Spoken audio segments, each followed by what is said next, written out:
Bismillahirrahmanirrahim. Assalamualaikum warahmatullahi wabarakatuh.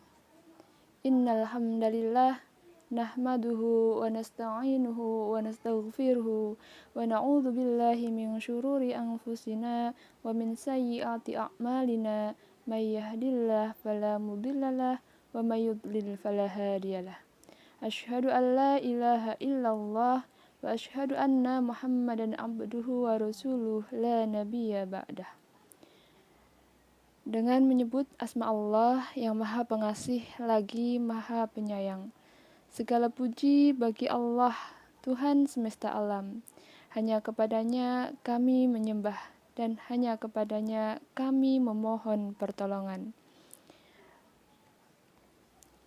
Salawat dan salam semoga senantiasa tercurah atas Nabiullah Muhammad sallallahu alaihi wasallam, kepada keluarganya, sahabatnya, dan kepada para penerus perjuangannya hingga akhir zaman. Anak-anakku yang dirahmati Allah, pada kesempatan kali ini Ibu akan mengisahkan sebuah kisah seseorang yang sangat mulia di sisi Allah. Namanya adalah Bilal bin Rabah. Dia adalah muazin Rasulullah Shallallahu Alaihi Wasallam. Memiliki kisah yang menarik untuk kita teladani. Bilal lahir di daerah Asarah sekitar 43 tahun sebelum hijrah. Ayahnya bernama Rabah, sedangkan ibunya bernama Hamamah, seorang budak wanita berkulit hitam yang tinggal di Mekah. Karena ibunya itu, sebagian orang memanggil Bilal dengan sebutan Ibnu Sauda, yang berarti putra wanita hitam. Bilal dibesarkan di kota Ummul Qura atau Mekah sebagai seorang budak milik keluarga Bani Abduddar. Saat ayah mereka meninggal, Bilal diwariskan kepada Umayyah bin Khalaf, seorang tokoh penting kaum kafir. Ketika Mekah diterangi cahaya agama dan Rasul yang agung Shallallahu Alaihi Wasallam mulai mengumandangkan seruan kalimat tauhid, Bilal adalah termasuk orang yang pertama memeluk Islam. Saat Bilal masuk Islam, di bumi ini hanya ada beberapa orang yang mendahulunya memeluk Islam, seperti Ali bin Abi Thalib, Ummul Mukminin Khadijah binti Khuwailid, Abu Bakar As-Siddiq, Amr bin Yasin bersama ibunya, Sumayyah, Suhaib Ar-Rumi, dan Al-Miqdad bin Al-Aswad. Bilal merasakan penganiayaan orang-orang musyrik yang lebih berat dari siapapun. Berbagai macam kekerasan, siksaan, dan kekejaman mendera tubuhnya. Namun ia, sebagaimana kaum muslimin yang lemah lainnya, tetap sabar menghadapi ujian di jalan Allah itu dengan kesabaran yang jarang sanggup ditunjukkan oleh siapapun. Orang-orang Islam seperti Abu Bakar dan Ali bin Abi Thalib masih memiliki keluarga dan suku yang membela mereka.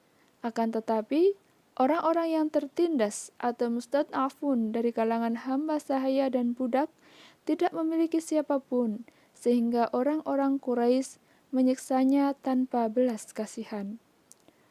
Quraisy hanya ingin menyiksa mereka sebagai pelajaran bagi setiap orang yang ingin mengikuti ajaran Muhammad.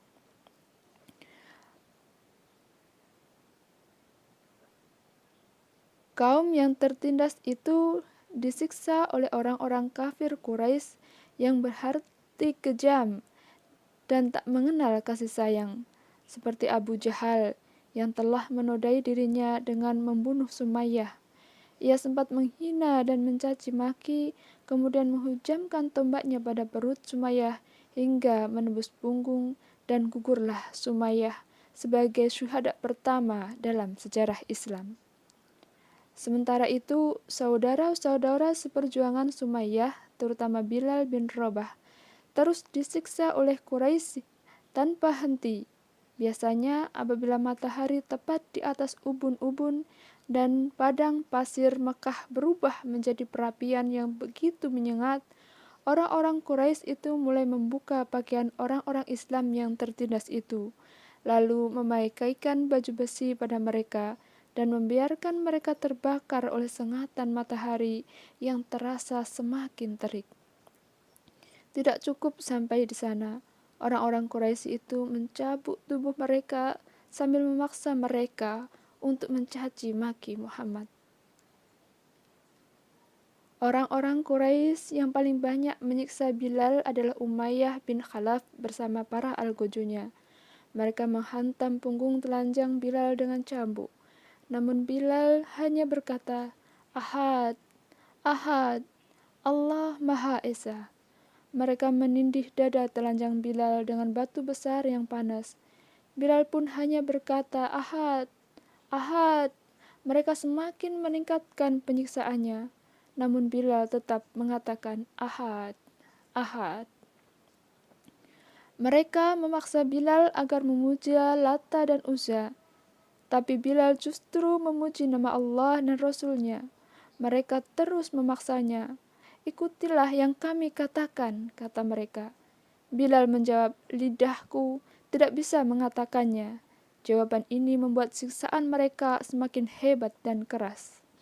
Apabila merasa lelah dan bosan menyiksa sang tiran, Umayyah bin Khalaf mengikat leher Bilal dengan tali yang kasar, lalu menyerahkannya kepada sejumlah orang yang tak berbudi dan anak-anak yang menariknya di jalanan dan menyeretnya di sepanjang atbah Mekah. Sementara itu, Bilal menikmati siksaan yang diterimanya karena membela ajaran Allah dan Rasul-Nya. Ia terus mengumandangkan pernyataan agungnya, "Ahad, Ahad, Ahad, Ahad." Ia terus mengulang-ulangnya tanpa merasa bosan dan lelah. Suatu ketika, Abu Bakar radhiyallahu anhu mengajukan penawaran kepada Umayyah bin Khalaf untuk membeli Bilal darinya. Umayyah menaikkan harga berlipat ganda. Ia mengira Abu Bakar tidak akan mau membayarnya. Tapi ternyata Abu Bakar setuju, walaupun harus mengeluarkan 9 ukiyah emas. Seusai transaksi, Umayyah berkata kepada Abu Bakar, "Sebenarnya, kalau engkau menawar sampai 1 ukiyah pun, maka aku tidak akan ragu untuk menjualnya." Abu Bakar membalas, "Seandainya engkau memberi tawaran sampai 100 ukiyah pun, maka aku tidak akan ragu untuk membelinya." Karena Abu Bakar tahu betapa mulia dan istimewanya Bilal bin Rabah. Ketika Abu Bakar memberitahu Rasulullah Shallallahu Alaihi Wasallam bahwa ia telah membeli sekaligus menyelamatkan Bilal dari cengkeraman para penyiksanya, Rasulullah Shallallahu Alaihi Wasallam berkata kepada Abu Bakar, "Kalau begitu, biarkan aku bersekutu denganmu untuk membayarnya, wahai Abu Bakar."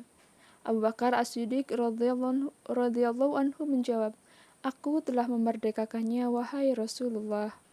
Setelah Rasulullah Shallallahu Alaihi Wasallam mengizinkan sahabat-sahabatnya untuk hijrah ke Madinah, mereka segera berhijrah termasuk Bilal radhiyallahu anhu.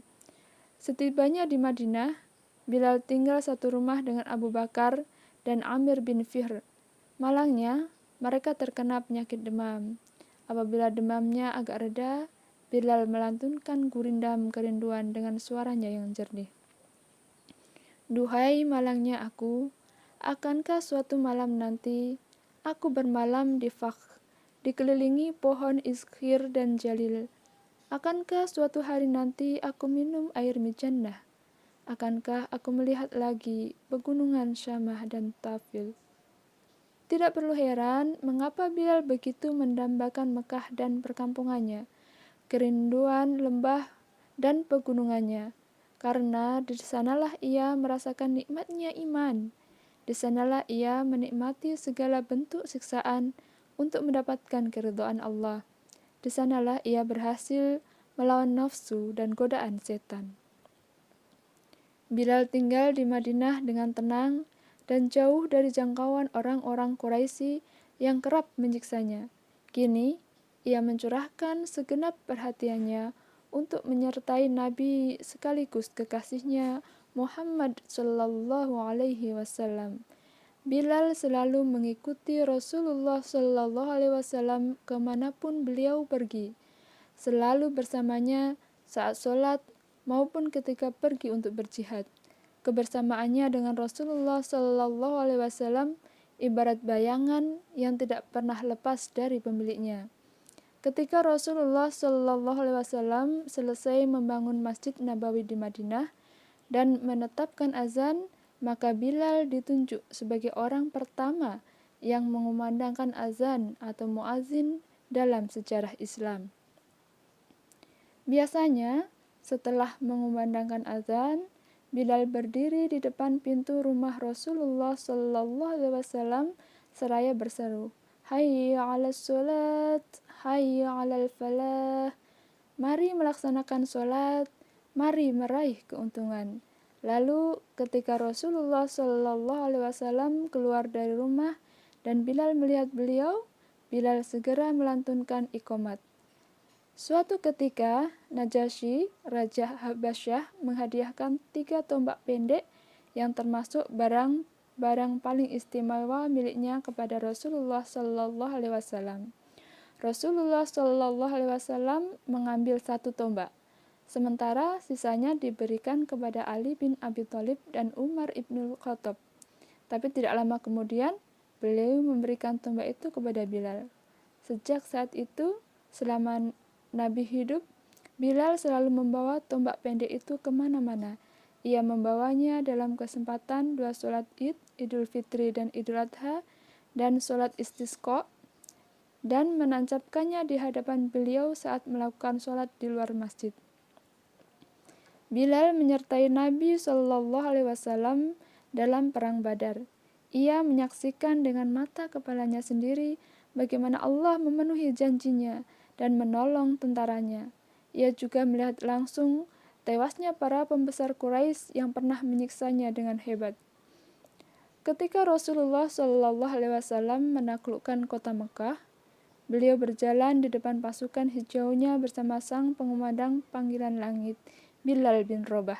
Saat masuk ke Ka'bah, beliau hanya ditemani oleh 3 orang, yaitu Utsman bin Thalhah, pembawa kunci Ka'bah, Utsman bin Zaid yang dikenal sebagai kekasih Rasulullah Shallallahu Alaihi Wasallam dan putra dari kekasihnya, dan Bilal bin Rabah, muazin Rasulullah Shallallahu Alaihi Wasallam. Salat zuhur tiba. Ribuan orang berkumpul di sekitar Rasulullah Shallallahu Alaihi Wasallam, termasuk orang-orang Quraisy yang baru masuk Islam. Bilal menjadi muazin tetap selama Rasulullah Shallallahu Alaihi Wasallam hidup. Selama itu pula Rasulullah Shallallahu Alaihi Wasallam sangat menyukai suara yang saat disiksa dengan siksaan yang begitu berat di masa lalu, ia melantunkan kata Ahad, Ahad, Allah Maha Esa.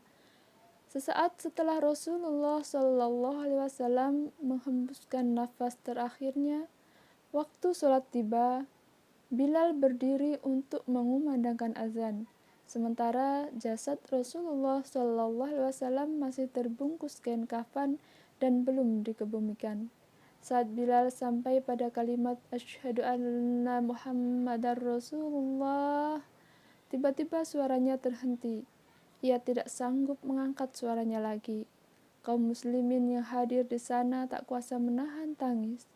Maka meledaklah suara isak tangis yang membuat suasana semakin mengharu biru.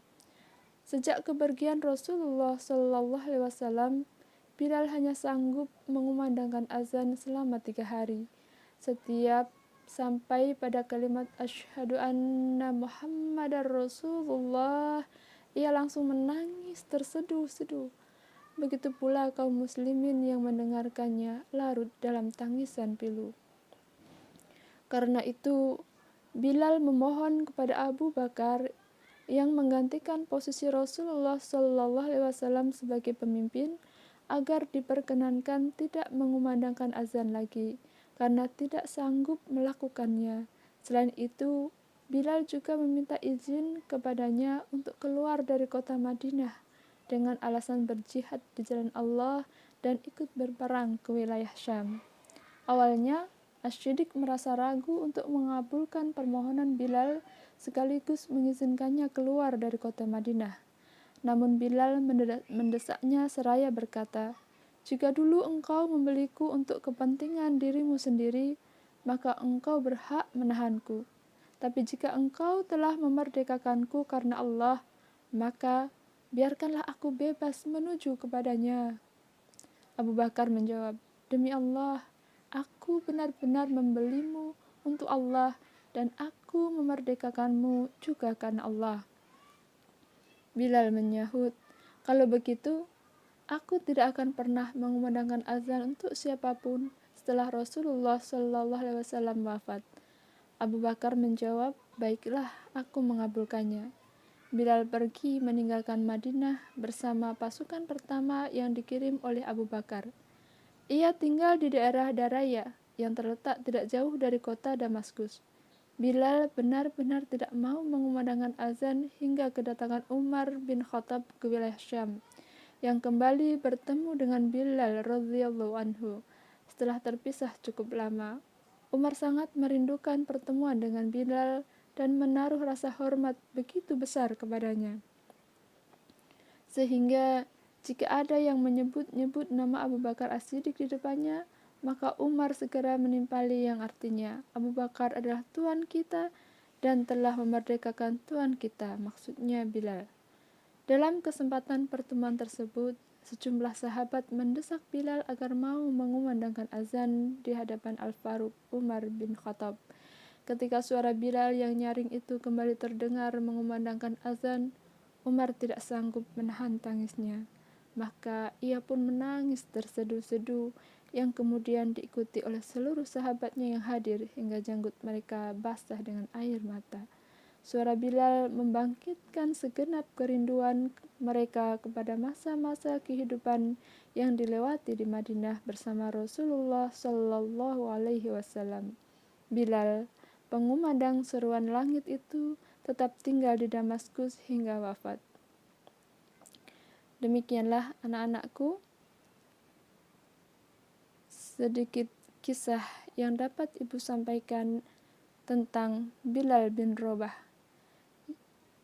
Dia mulia di hadapan Allah, bahkan terompahnya pun terdengar di surga.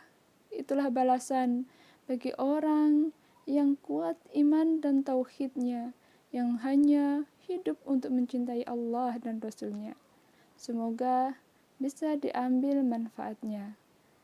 Sekian, billahi fi sabilil haq, fastabiqul khairat. Wassalamualaikum warahmatullahi wabarakatuh.